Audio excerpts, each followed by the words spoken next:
As late one day, as the light grew dim, as the sky was gray and somber, the limbs of the trees danced in the breeze, their shadows grew ever longer. As still was the house, as silent was I, as creeping was the gloom. Then a slight vibration in a singular location from the other side of the room. A sound I heard, and then again, then thrice and 4 times more. I turned in fright, and there the sight of my cat, and nothing more. 'Twas my cat, and nothing more. His whiskers twitched in a far-off dream, snoring in deep repose, asleep in his chair, completely unaware, filtering oxygen through his nose. "Awaken," said I in an urgent cry, "bring your senses now to bear, for spirits are haunting, and I am wanting even now in this darkening lair. Your sharpened eye, your senses true, your triangular pointed ears. Discern what might with coming night be cause of all my fears. Leaves are swirling out my door, omens on the brink, ravens gathering, squirrels scampering, dishes piled in the sink.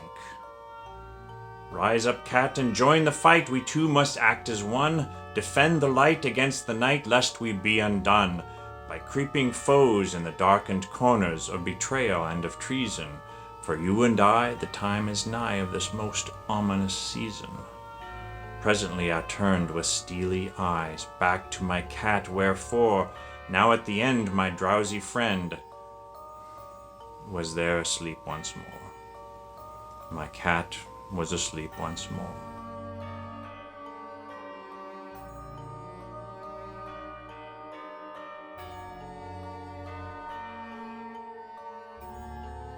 Hello, you're supposed to be this great hunter, attuned to everything, with razor claws at the end of paws, ferocious predator king.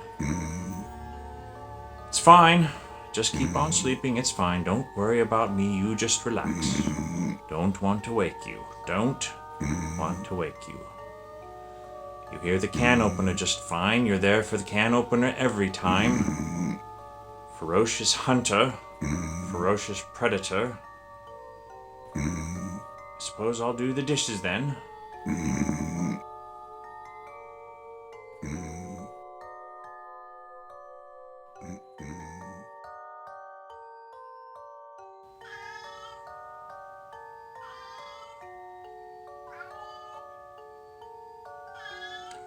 Oscar, we're trying to film dramatic stuff here. Is that an empty bowl, Oscar? Is it so empty and sad? Poor Oscar. Starving cat.